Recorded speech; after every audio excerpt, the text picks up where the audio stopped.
Chapter 4. The Invention. Electric Apple. Automatic Shoe. Patsy 2000. Early that evening, George and Harold sneaked back to school with their supplies. They crept into the gymnasium and peeked around. "I think somebody's still here," whispered Harold. "Oh, it's just Melvin Sneedley," said George. Melvin was the school brainiac. He was busy putting some last-minute touches on his new invention for the contest. "We should wait here until he leaves," whispered Harold. "No way," said George. "He could be here all night. Let's just go over and talk to him." When Melvin saw George and Harold approaching, he was not happy. "Oh no," he said. "I'll bet you guys are here to mess with everyone's invention." "Nice guess," said George. "Listen, we promised not to mess with your invention. If you promise not to tell anybody that you saw us here tonight." Melvin took lovingly at his invention and reluctantly agreed. "I promise," he said. "Great," says George. "Say, what's that invention of yours anyway? It just looks like a photocopy machine." "Well, it used to be a photocopy machine," said Melvin, "but I've made some major adjustments to it. Now it is an invention that will revolutionize the world. I call it the Patsy 2000. "It'll revolutionize the world, and you named it Patsy?" asked Harold. "Yes," said Melvin. "Patsy is an acronym for photoatomic transubgobulating gactofantrib transvictimizer." "I'm sorry I asked," said Harold. "Electric Apple, Patsy 2000, atomic teapot." "Allow me to demonstrate," said Melvin. "The Patsy 2000 can take any two-dimensional image and create a living, breathing, three-dimensional copy of that image. For example, take this ordinary photograph of a mouse." Melvin placed the photo of the mouse onto the glass screen of the Patsy 2000 and pressed start. The lights in the gymnasium dimmed as all the power in the entire school seemed to get sucked into the Patsy 2000. Soon the machine began to vibrate and hum loudly, and tiny bolts of static electric snapped out from underneath. "I hope that doesn't explode," said Harold. "Oh, this is nothing," said Melvin. "You should have seen how the Patsy 2000 reacted when I copied a poodle." Finally, after a series of flashes and loud zaps, everything stopped. A small ding was heard. Then a tiny mouse crawled out the side door of the Patsy 2000 and onto the floor. "Isn't it wonderful?" exclaimed Melvin. George inspected the mouse closely. "That's a great trick. You had me going for a while." "It is not a trick," cried Melvin. "The Patsy 2000 really does bring photos to life. I've even created live creatures from paintings and drawings." "Yeah, right," laughed Harold. "And I thought we were con artists." George and Harold walked away, chuckling. It was time to move on to bigger and better things. Chapter 5. Bigger and Better Things. George and Harold went to the other end of the gymnasium, opened their backpacks, and began to work. George busied himself by turning the spray nozzles on the automatic dog washer around.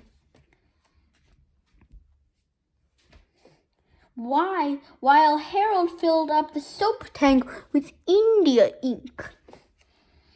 Automatic dog washer, rat, ink. Ping pong serve-o-matic. This year's invention convention. Auto dog wash. Ping pong serve-o-matic. Volcano detector. Then they moved on to the volcano detector. "Will you please pass me a big bag of butterscotch pudding and a Phillips head screwdriver?" asked Harold. "Sure," said George, as he carefully inserted eggs into the electric ping pong ball server. Chapter 6. The Invention Convention. The following day started out sunny and cheerful. The students and faculty filed into the gymnasium and checked the seats very carefully before sitting down. "Greetings," said Mr. Krupp, who was standing up at the microphone.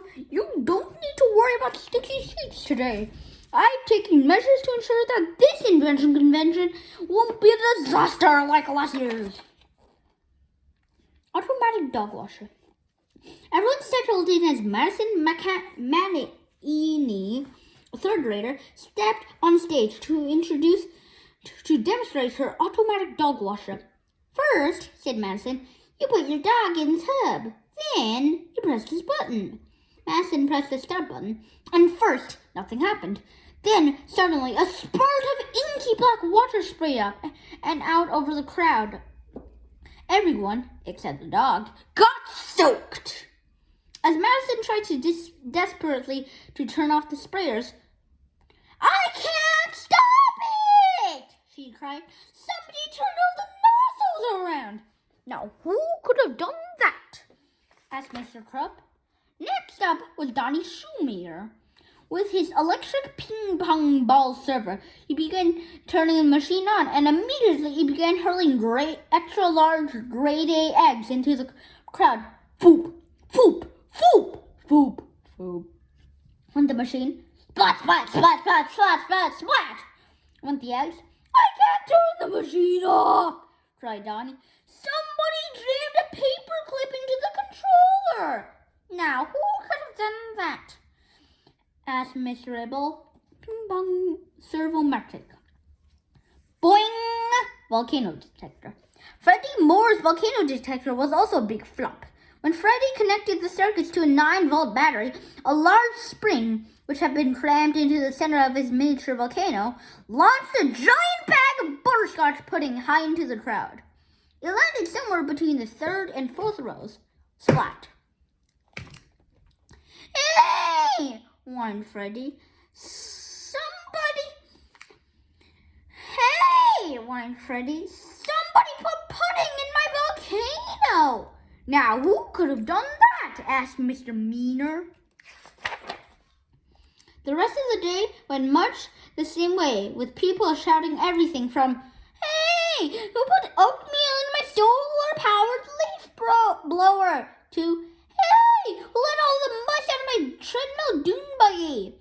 It wasn't long before everyone fled the gymnasium, and the second annual invention convention had to be called off. "How could this have happened?" cried Mr. Krupp as he wiped chocolate syrup, pencil shavings, and cream of mushroom soup off his face and shirt. "George and Harold have been in study hall all day long. I put them there myself." Excuse me, Mr. Krupp," said Melvin slyly. "I think I have an answer to your question." Chapter 7. Busted. Crash went the door to the study hall room. Mr. Krupp stomped in like a crazy person. George and Harold had never seen him this upset before. "You boys are in so much trouble!" Mr. Krupp shouted. "I'm putting you two on permanent detention for the rest of the year." "Wait a second," cried George. "You can't prove anything." "Yeah," said Harold. "We've been here all day long." Mr. Krupp smiled devilishly and looked toward the door. "Oh, Melvin!" he called. Melvin neatly stepped into the room, covered in mustard, eggshells, and shredded coconut. "They did it," Melvin said, pointing at George and Harold. "I saw them last night in the gym." "Melvin!" cried George, horrified. "You promised." "I changed my mind," Melvin said, grinning smugly. "Have fun in detention." Chapter 8. Invention Convention Detention. After school, Mr. Krupp ushered George and Harold into the detention room. From now on, growled Mr. Krupp, you boys will spend 2 hours a day after school copying the sentence over and over. I want every chalkboard in this room filled completely.